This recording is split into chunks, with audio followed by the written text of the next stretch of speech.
अपने दूत को तेरे आगे भेजता हूं जो तेरे लिए मार्ग सुधारेगा। हम बाइबल जब पढ़ते हैं ना, हम इस तरह से पढ़ते हैं जैसे ये वचन एक पास्ट टेंस है, कि ये वचन एक बीता हुआ समय है जिसे मैं पढ़ रही हूं कि ये पुराने समय में हुआ था। समझ आ रही है कि नहीं? अगर यीशु मसीह भी आपकी तरह वचन पढ़ते तो जब यशाया भविष्यद्वक्ता की पुस्तक उन्हें लाकर दी गई तो उसमें लिखा था कि परमेश्वर का आत्मा किस पे है, और उसने कंगालों को सुसमाचार सुनाने के लिए मेरा अभिषेक किया। तो अगर परमेश्वर भी बाइबल हम जैसी पढ़ते तो यही सोचते कि 700 साल पुराना वचन पढ़ रहा हूं।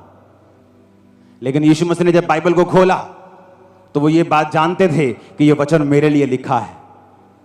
तो इसलिए उन्होंने कहा, आज ये लेख तुम्हारे सामने पूरा हुआ है। उसने कहा कि देख, मैं अपने दूत को तेरे आगे भेजता हूं जो तेरे लिए मार्ग सुधारेगा। किसके लिए मार्ग सुधारेगा? जीसस के लिए। कौन थे जीसस? परमेश्वर का एक रूप।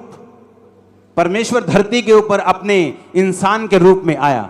वो पूरा इंसान भी था और पूरा परमेश्वर भी था।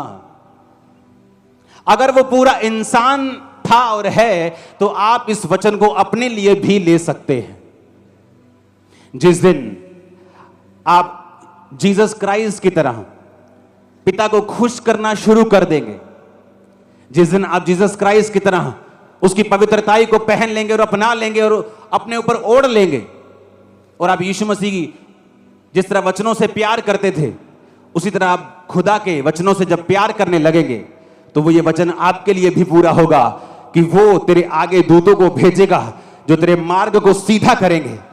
आप देखेंगे फिर क्या होता है, किस तरह से आपके रास्ते सीधे होते हैं जो टेढ़े हो चुके हैं, किस तरह से आपके परिवार के रास्ते सीधे होते हैं, किस तरह से आपके बच्चों की पढ़ाई के रास्ते सीधे होते हैं, किस तरह से आपके हस्बैंड की पढ़ाई के, उसके हस्बैंड के बिजनेस के रास्ते सीधे होते हैं। ओ आमीन। मेरे को ऊंचे वाला चाहिए चर्च। हालेलुया। उसने कहा, मैं अपने दूत को तेरे आगे भेजता हूं जो तेरे लिए मार्ग सुधारेगा। फिर यह वचन आपके लिए भी है। जिस दिन आप जीसस क्राइस्ट को प्रसन्न करना शुरू कर देंगे, उसके वचन को स्थान देना शुरू कर देंगे, नशे व्यभिचार और चोरियां छोड़ देंगे, उस दिन वो दूतों को आपके आगे भेजेगा। ये किस दूत की बात वो कर रहा है? इसमें दो तरह के हेल्पर्स होते हैं। एक हेल्पर होते हैं शारीरिक रूप में, जो आपको शारीरिक रूप में मिलते हैं। वो आपका परमेश्वर का एक दास हो सकता है, एक अच्छी चर्च आपका मिलना आपको हो सकता है, या कोई डिवाइन हेल्पर आपकी लाइफ में हो सकता है। आपका बॉस हो सकता है, आपका स्टाफ भी हो सकता है, जिसने नमान कोड़ी की तरह उसके कोड को उसकी स्टाफ ने ही बोल दिया था कि अगर तू भविष्यद्वक्ता के पास जाए तो तेरा कोड ठीक हो सकता है। एक असली दास के पास जाए तो कोड ठीक हो सकता है। एक शारीरिक हेल्पर, फिजिकल हेल्पर, एक ऐसा हेल्पर, एक ऐसा दूत जो शरीर में है। जब एक व्यक्ति यीशु मसीह को प्रसन्न करना शुरू करता है, ये उसके लाइफ की एक निशानी होगी कि लोग उसके साथ खड़े होंगे, और वो लोग ऐसे होंगे जो कि बिना किसी लालच के उसके साथ खड़े होंगे, और लोग हैरान होंगे कि ये बंदा, इनको कोई शारीरिक लालच भी नहीं देता और फिर भी ये इनके साथ खड़े होते हैं, क्योंकि वो सब परमेश्वर ने आपके लिए खड़े किए होते हैं। जब आप यीशु मसीह को प्रसन्न करना शुरू कर देंगे, एक निशानी मैं आपको देता हूं। जिस दिन आप वचन पे चलना शुरू कर देंगे, इंसानी हेल्पर्स आपको मिलना शुरू हो जाएंगे, आपकी लाइफ में वो एंटर करना शुरू हो जाएंगे। वो कहां से एंटर करेंगे आप हैरान हो जाएंगे, लेकिन जल्द आपको कोई मिलेगा जो आपके मार्ग को सीधा करेगा और सुधारेगा। जल्द वो आपकी हेल्प करने वाला है। वो हेल्पर्स रिसीव करो अपनी स्पिरिट में आमीन बोलते हुए। इसमें दो तरह के हेल्पर्स हैं। इसमें लिखा है, जब हम 10 आयत में पढ़ते हैं, जब वह जल से निकलकर ऊपर आया तो तुरंत आकाश को खुलते और आत्मा को कबूतर के समान अपने ऊपर उतरते देखा, और आकाशवाणी हुई, तो मेरा प्रिय पुत्र है, मैं तुझसे खुश हूं। तब आत्मा ने तुरंत उसको जंगल की ओर भेजा। जंगल में 40 दिन तक प्रभु यीशु मसीह की शैतान ने परीक्षा की और वह वन पशुओं के साथ रहे। प्रभु यीशु मसीह वन पशुओं के साथ रहते हुए वहीं रहे और स्वर्गदूत उनकी सेवा करते रहे। ये स्वर्गदूत कौन से थे? शारीरिक या आत्मिक? आत्मिक। दो तरह की हेल्प हेवन परमेश्वर आपके लिए भेजता है। एक वो हेल्प है जो संसारिक रूप में आपको मिलती है।